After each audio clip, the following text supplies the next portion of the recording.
আপাতমস্ত ক্রীড়াপ্রেমী মানুষ। সম্প্রতি মোহনবাগানের ইলেকশন নিয়ে যা হাইপ উঠেছিল তাতে মনে করা হয়েছিল 1990 কিংবা 2005-এর যে উত্তেজনা সেটাকেও ছাপিয়ে যাবে, কিন্তু শেষ পর্যন্ত আমে দুধে মিশে গেল। এই নির্বাচন নিয়ে কি বলবেন, যে এই সমস্ত বিষয়টা হাইপ তুলে সেটাকে তারপর এরকমভাবে নিয়ে যাওয়াটা কি বলবেন?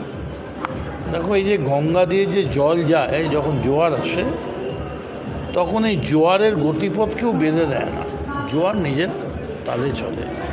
ঠিক তেমনি এই হাইপটা খুব ইমোশনালি উঠেছিল। আবার কলকাতা মাঠে মোহনবাগান, ইস্টবেঙ্গল, মোহামেডান, আবার সেই পুরোনো দিনগুলো, আবার সেই পরিমল দে, হাবিব, আবার সেই রকম খেলা, এরকম আশা করে মোহনবাগানের ইলেকশনটা সেই হাইপটা তুলে দিয়েছিল।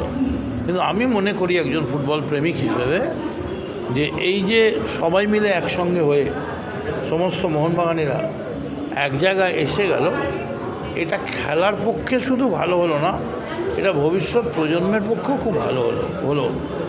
তার কারণ এটা যদি না হয়ে এটা নির্বাচনের দিকে গিয়ে তারপর একটা অশান্তি বা কিছু হতো, সেটা কিন্তু একটা ইতিহাস এবং একটা মানে উদাহরণ হয়ে থাকতো। এবং যেভাবে সুন্দরভাবে অ্যাডজাস্টমেন্ট হয়েছে তাতে আমার মনে হয় যে মোহনবাগানে এই মুহূর্তে কোনো মোহনবাগানই নেই যে বলবে আমি অখুশি। সবাই খুশি, এবং এই খুশি হওয়া টিম নিয়ে মোহনবাগান যা খেলবে, আমার ধারণা this will be the best year for Mohun Bagan. Debashis Srinjoy জুটিকে আপনি কি বার্তা দেবেন, কি বার্তা থাকবে আপনার?